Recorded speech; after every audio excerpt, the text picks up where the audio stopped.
له جګړې نه چې وزګار شول نو د غرناطې له سرتیریو نه یو سپور چې زغره یې اغوستی و خپل آس وځغلاوه او حسن ته ورنږدې شو. حسن خپلو ملګریو ته د بندیانو او ټپیانو په اړه لارښوونې کولې. د غرناطې د سپاره پر لیدو د هغه ژبه ګونګه شوه. دا احمد بن عبدالمنعم و. یوه شیبه دواړو ورونو په حیرانۍ یو بل ته کتل او بیا دواړه له خپل آس نه راښکته شول او یو له بل سره غاړه غړی شول. تر لږ ځنډه پورې د غرناطې ډیر نور سپاره تر حسن را چارپیره شوي وو. په هغوی کې زیاتره د احمد او حسن د ښوونځي دوستان وو. احمد وویل: حسنه، المریه له غرناطې نه لرې نه وه، تا خو به خپل احوال خامخا را استولو. ستا د ملګریو نه هم د چا خپل کور ته پام نه و؟ حسن ځواب ورکړ: ورور جانه، موږ ایله 3 میاشتې کېږي چې المریې ته راغلي یو او په دې موده کې د دغه لوټمارانو له لاسه موږ خپل کورونه له یاده ایستلي وو. اوس ښایي له دې بري وروسته دغه خلک تر څو ورځو پورې په امن کې وي او موږ ته دا موقع په لاس راکړي چې څو ورځې غرناطې ته ولاړ شو. احمد وپوښتل: له المریې نه مخکې چېرته وې؟ له سرقسته نه چې ستا هېڅ احوال نه راتلو ټول درته پریشانه وو. زه په خپله هلته ولاړم، خو راته معلومه شوه چې تا ښه موده پخوا هلته خپله دنده خوشې کړې ده او بل چېرته تللی یې. حسن په ځواب کې په لنډو ټکیو کې خپله کیسه ورته تیره کړه. بیا یې له خپل ورور نه د کور پوښتنه وکړه. احمد وویل: په کور کې خیرت دی. مرجانه، ترور او میمونه خور ستا په باب ډېر اندېښمن وو. ادریس او الماس کاکا هم خوشحاله دي. زموږ په کورنۍ کې یو بل څوک هم زیات شوي دي.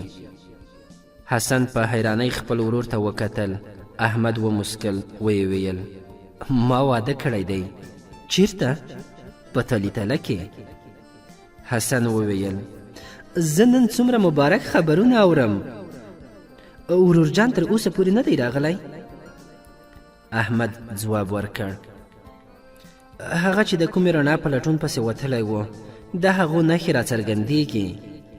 2 میاشتې پخوا یوازې د 3 ورځو لپاره کور ته راغلی و. حسن خپلو ملګریو ته وکتل او ویې ویل: ورور جانه، غواړم ځانګړې څو خبرې در سره وکړم. حسن او احمد څو ګامه لرې ولاړل او د یوې ونې لاندې ودرېدل. حسن وویل: ما د نورو په مخ کې مناسبه نه بلله چې دا پوښتنه درنه وکړم. آیا ورور جان کوم د خوشحالۍ خبر راوړی و؟ ډیر د خوشحالۍ او امیدوارونکی.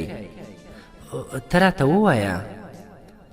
ورور جان قاضي ابو جعفر ته دا پیغام راوړی و چې امیر یوسف بن تاشفین د جنوب لور ته د الفانسو په پرمختګ اندېښمن دی او که د اندلس امیران او علما په یوه خوله هغه ته د نصرانیانو پر خلاف د جګړې بلنه ورکړي نو هغه به انکار ترې ونه کړی شي.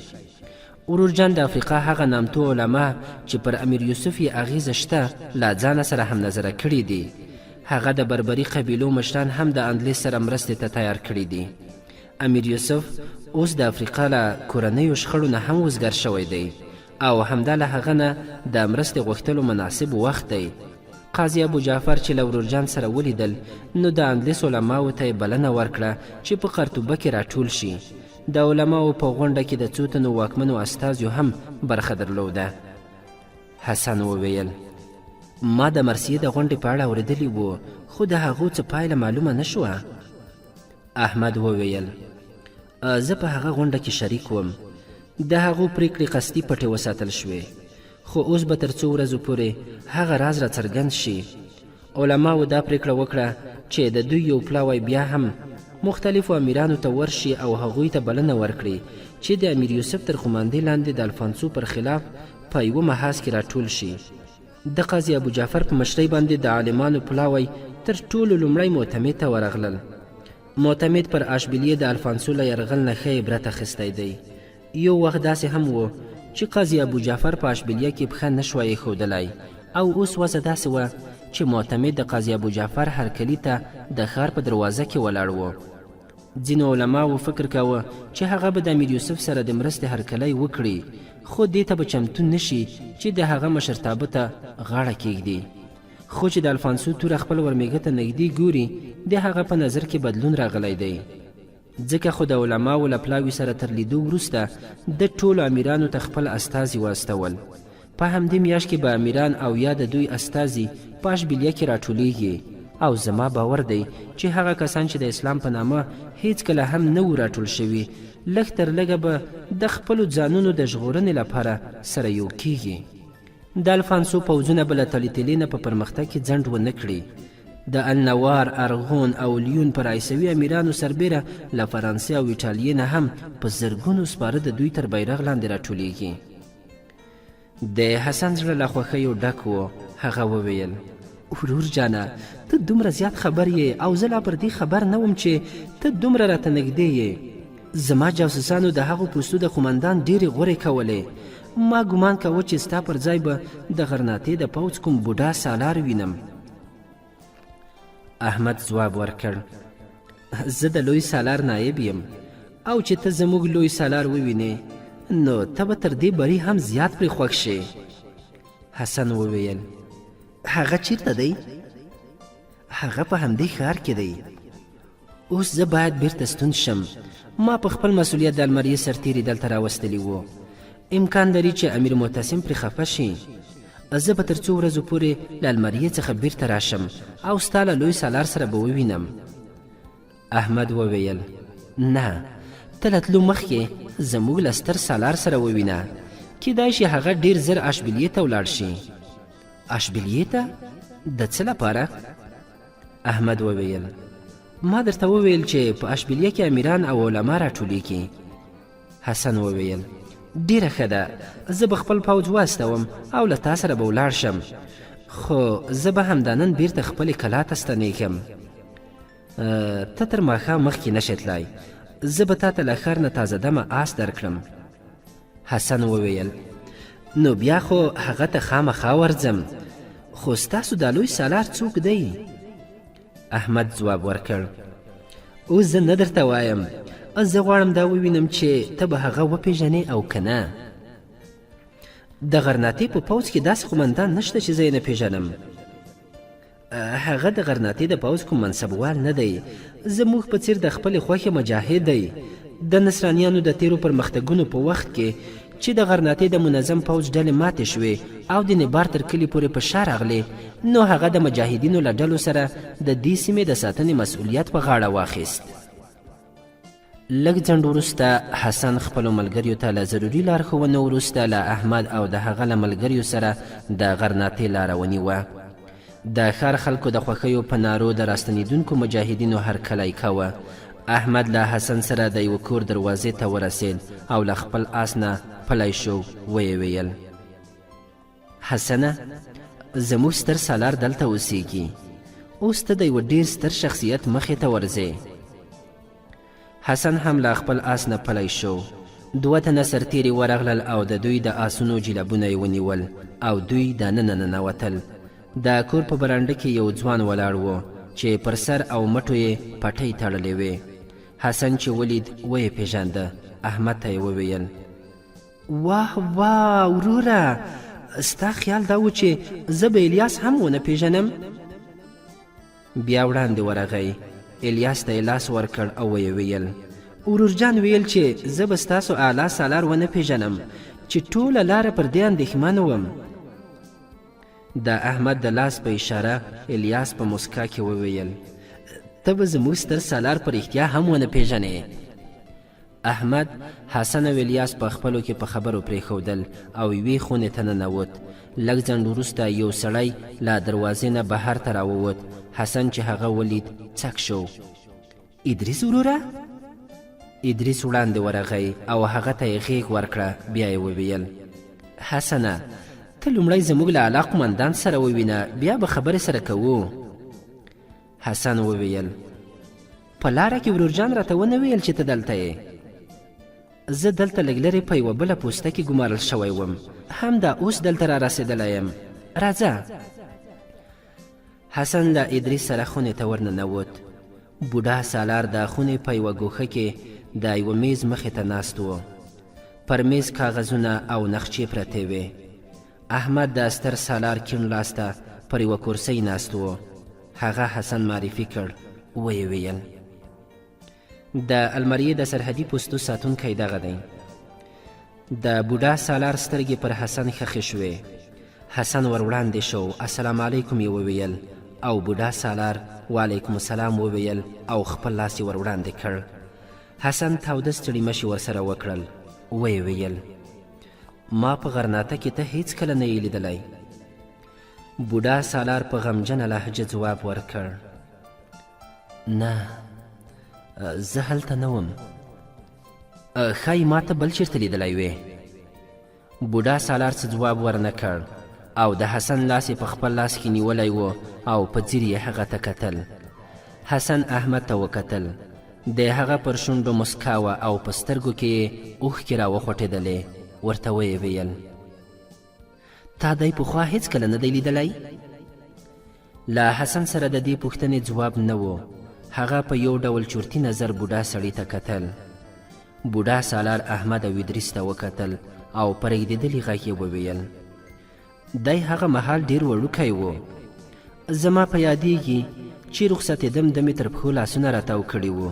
راته ویل یې پلار جانه ما هم در سره بوزه. تا وعده کړې وه چې جګړه پای ته ورسیږي نو ما به د سایل لپاره در سره بیایې. دغه خبرې د نښتر په څیر د حسن پر زړه ښخې شوې. د تیرو وختونو د خوب او خیال نړۍ یو ځل بیا د حقیقت په بڼه د ده سترګو ته ودرېده او بې اختیاره د بوډا په غېږ کې ور ولوېد. بیا یې هڅه کوله چې خپلې سلګۍ را ایسارې کړي. ویې ویل پلار جانه پلار جانه. او تا راته ویل چې جګړه تر اوسه ختمه نه ده.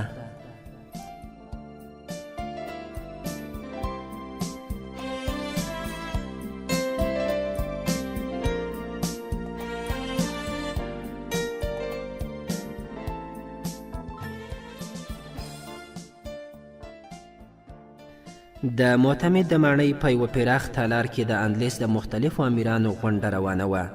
په دوی کې زیاترو د دې وړاندیز ملاتړ کړی و چې د الفانسو پر خلاف له امیر یوسف بن تاشفین نه مرسته وغواړي.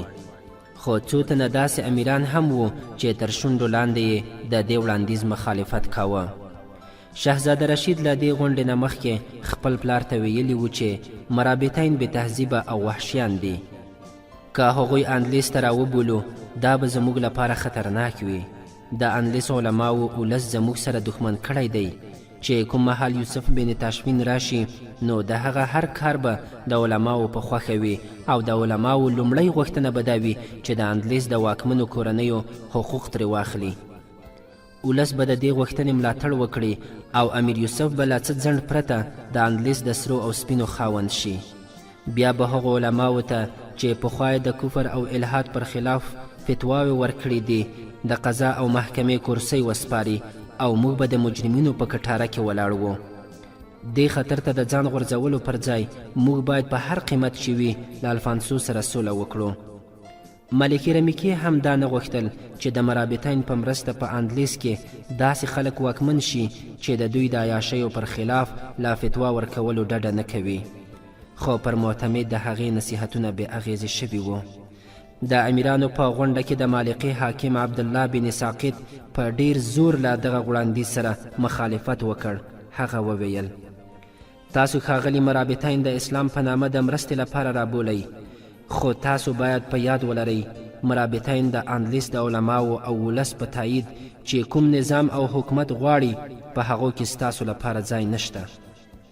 مرابطین له تهذیب او پرمختګ سره نابلد دی او د هغوی اسلام به یو داسې توپان شي چې په اندلیس کې به زموږ د تهذیب او تمدن ټول آثار له منځه یوسي.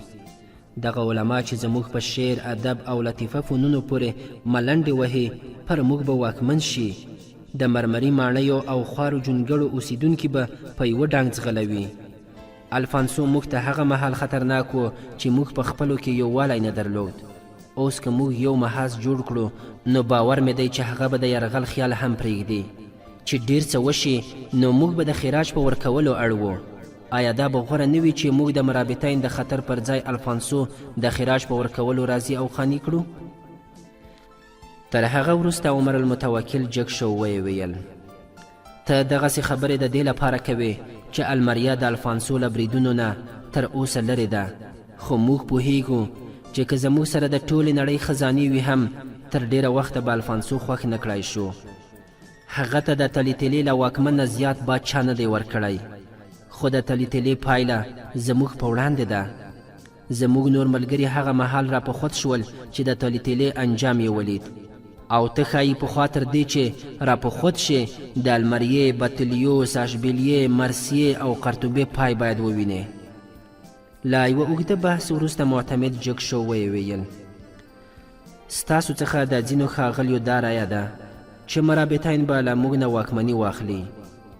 کیدای شي ستاسو نظر رښتیا وي، خو زه وایم چې که یوسف بن تاشفین ما بندي کړي او افریقا ته مې ورسره بوزي، بیا به هم زه د عیسویانو د خوګانو تر څرولو دا غوره وبولم چې د هغوی اوښان وپیایم.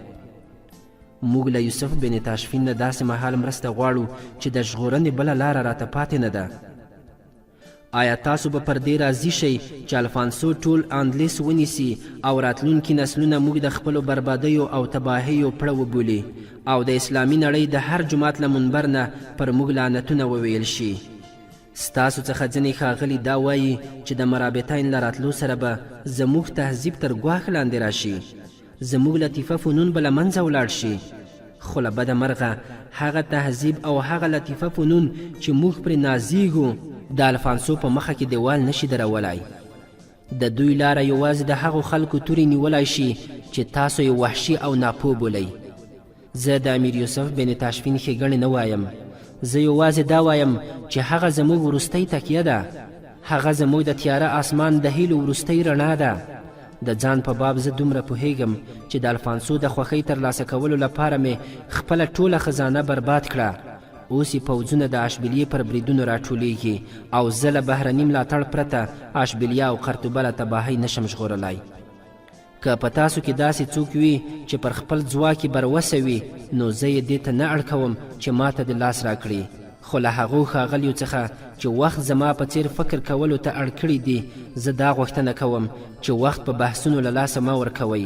موږ د یوه اورغورځونکي غره په خوله ولاړ یو او هره شیبه کیدای شي چې دغه غر وچوي.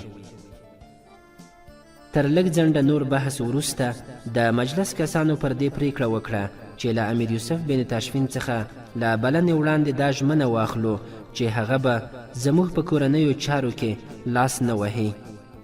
بالاخره عمر المتوکل د یوسف بن تاشفین په نامه یو اوږد لیک ولیکه چې امیرانو یو په بل پسې هغه لاسلیک کړ. قاضي ابو جعفر تر دې وړاندې د اندلیس د وتلیو علماو لاسلیکونه اخیستي وو. راتلونکې ورځ د اندلیس د امیرانو او علماو یو ګډ پلاوی مراکش ته روان شو.